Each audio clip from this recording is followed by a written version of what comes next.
Shalom, bertemu lagi dengan saya Rifhan Sabuna.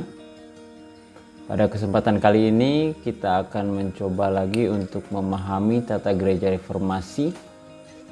Secara khusus ada 3 pasal yang akan coba kita pelajari lagi, yaitu mulai dari pasal yang ke-40, 41 dan 42. Diawali dari pasal yang ke-40 ini berbicara mengenai rapat diaken-diaken. Artinya ini secara khusus apabila di dalam suatu gereja terdapat diaken lebih daripada 1 orang. Artinya bisa saja diaken ini ada 3 orang, maka mereka harus saling melakukan rapat. Dalam rapat ini mereka harus terlebih dahulu, yang pertama yaitu harus memuliakan nama Tuhan, artinya harus ada nyanyian ataupun harus melakukan pembacaan kitab suci, perenungan, dan baru setelah itu ada rapat. Dalam rapat ini juga berbicara mengenai tanggung jawab daripada tugas yang mereka kerjakan, tanggung jawab dia sebagai diaken.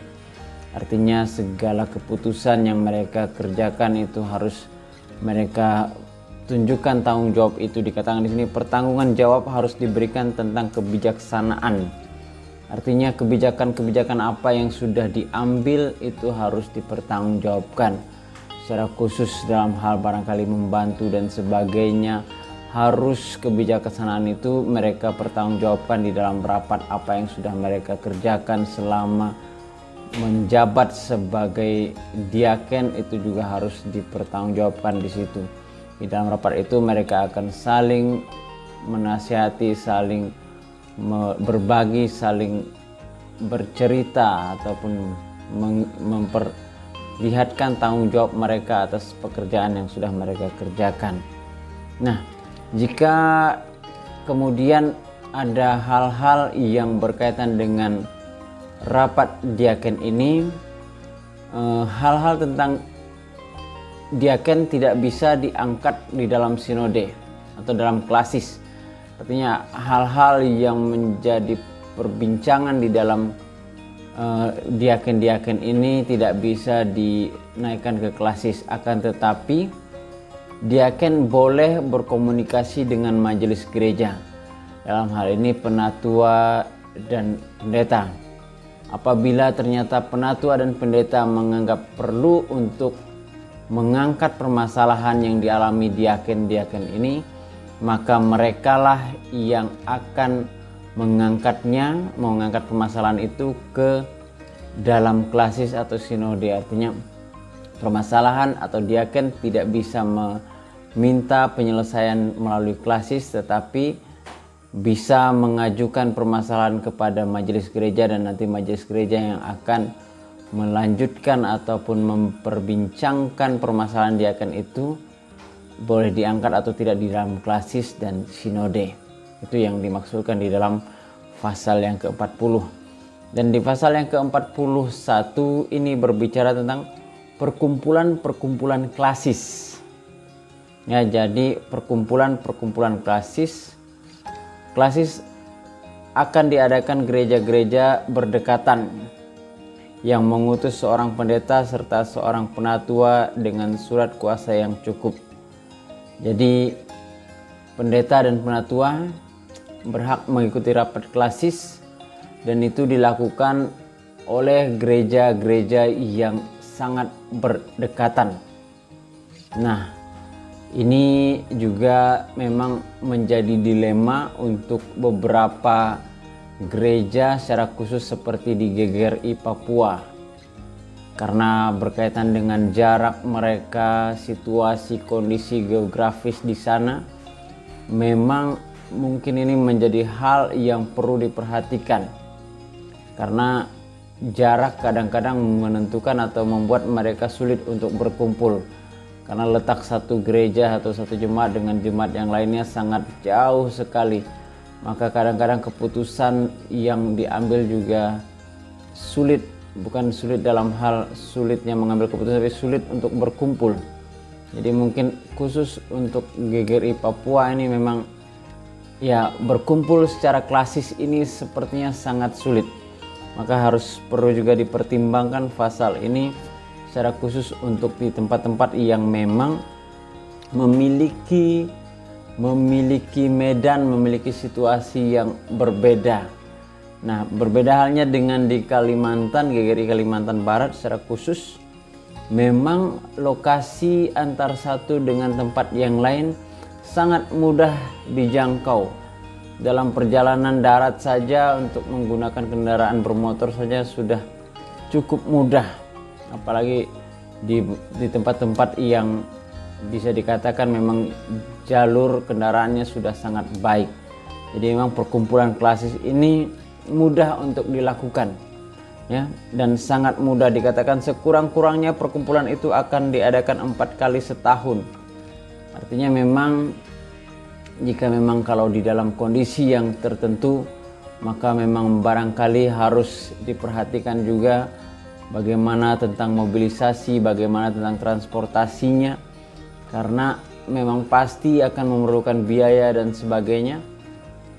Nah, itu harus diperhatikan juga apakah gereja atau sinode bisa juga memperbicarakan hal ini agar di kemudian hari tempat-tempat tertentu yang memang mobilisasi atau transportasinya sangat susah berkaitan dengan geografis, mereka harus punya klasis tersendiri. Artinya barangkali hanya 2 jemaat dan mereka memiliki satu klasis yang sama gitu. Nah, ini harus dipahami juga. Artinya gereja-gereja yang berdekatan ya mereka bisa berkumpul bersama. Barangkali ada 10 atau sekurang-kurangnya 5 ya, mereka bisa berkumpul bersama untuk mendirikan satu klasis dan rapat di sana. Nah, dalam rapat klasis pendeta wajib atau punya hak menjadi ketua daripada rapat itu sendiri. Akan tetapi jangan sampai ia dipilih 2 kali berturut-turut. Artinya harus juga dibagi dengan adil.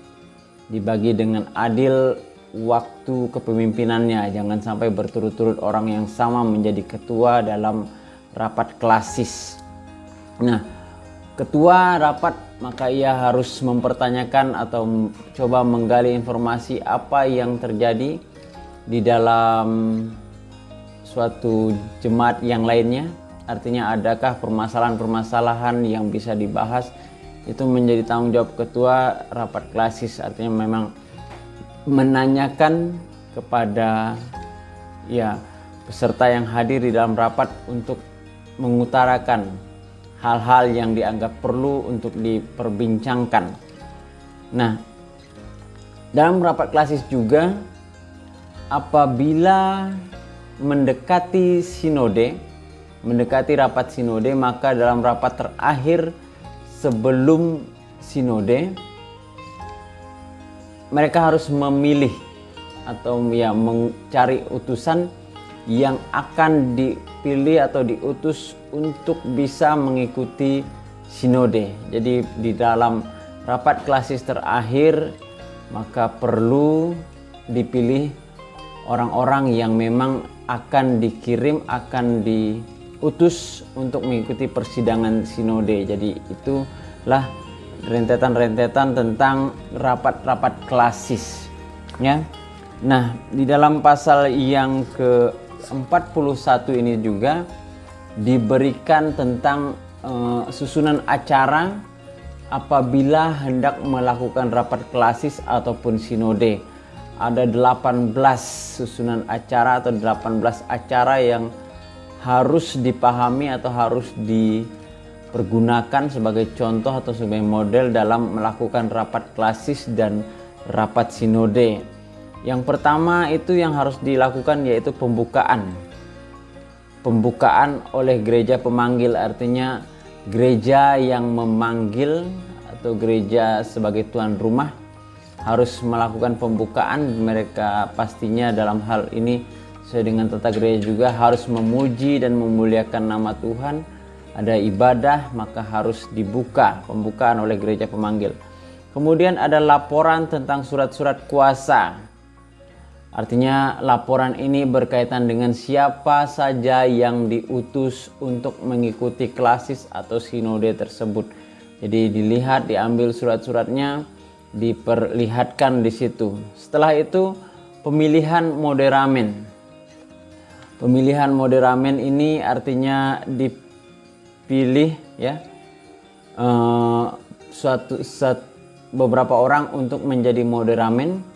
Ya, ini dipimpin oleh gereja pemanggil juga.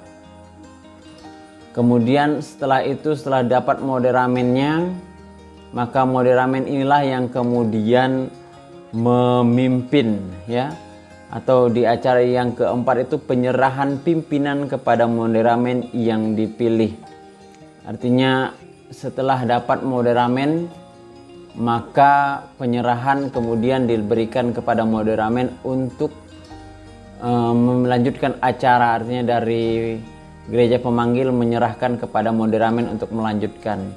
Nah, di bagian yang kelima itu penetapan acara rapat ya. Yang bagian keenam pembacaan dan pengesahan notulen klasis yang lampau.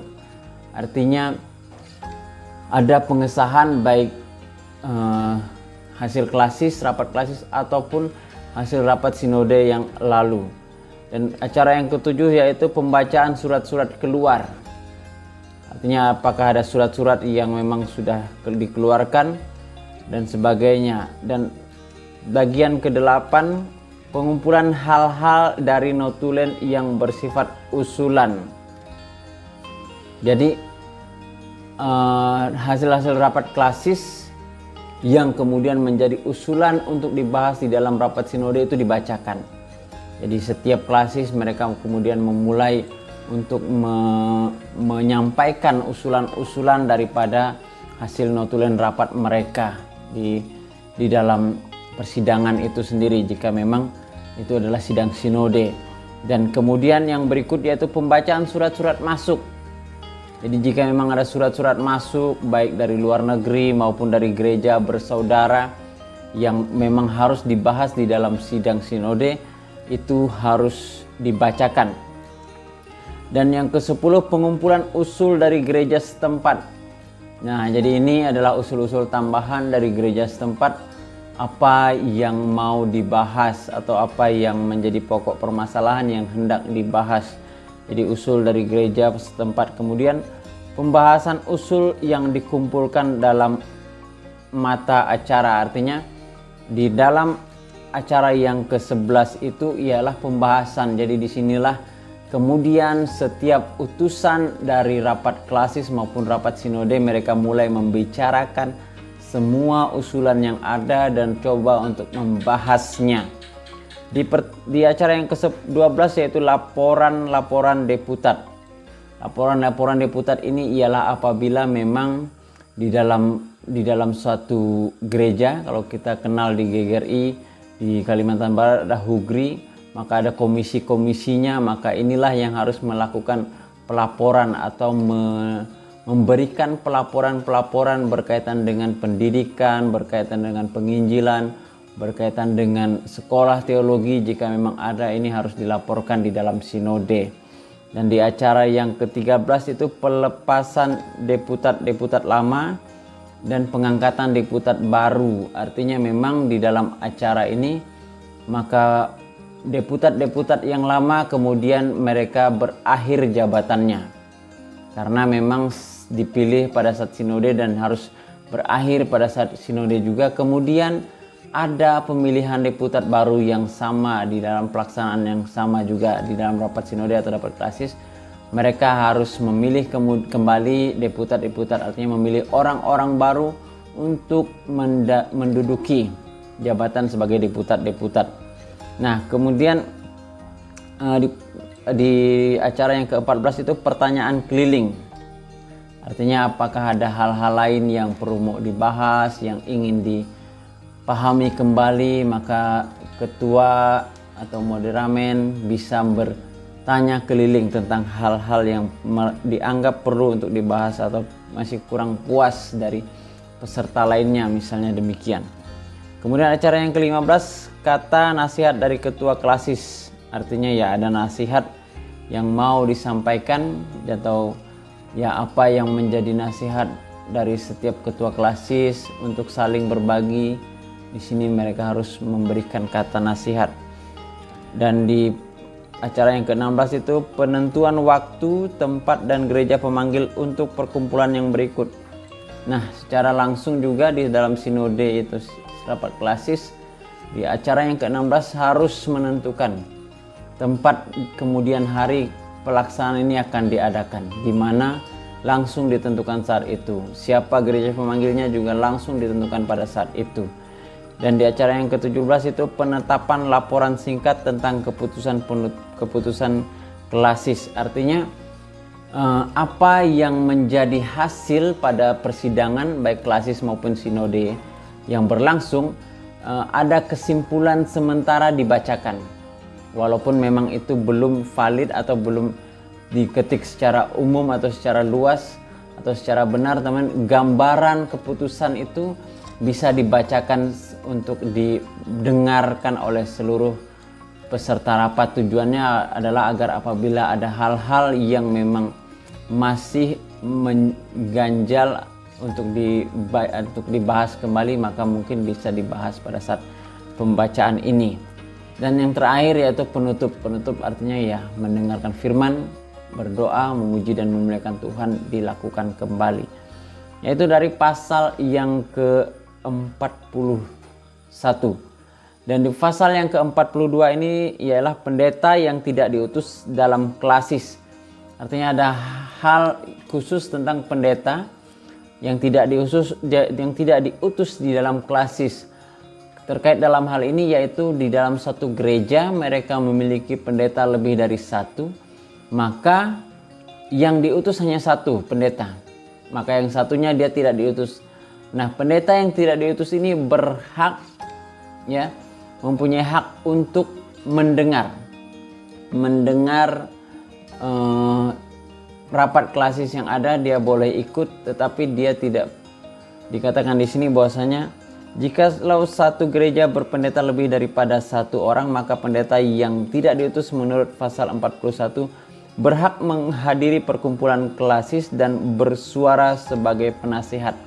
Artinya pendeta yang tidak diutus ini dia berhak menjadi penasihat. Dalam hal ini memberikan masukan-masukan jika memang ada hal-hal yang dianggap perlu untuk dinasihati di dalam rapat itu sendiri. Jadi dia memang tidak diutus, namun dia berhak mengikuti kegiatan itu sebagai penasihat. Artinya penasihat dari hal-hal yang akan dibahas. Seandainya memang ada hal-hal yang berkaitan dengan doktrin, ada hal-hal yang berkaitan dengan teologi, ya, seorang pendeta berhak untuk memberikan nasihat-nasihat kepada anggota atau peserta klasis tersebut.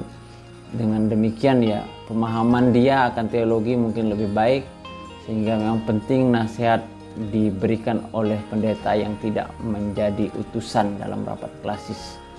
Yaitu dari saya pada kesempatan kali ini kita sudah mendengar tentang tata gereja reformasi pasal yang ketiga 40, 41 dan 42. Semoga ini bisa bermanfaat bagi kita untuk lebih memahami tentang tata gereja reformasi. Akhir kata saya ucapkan Shalom.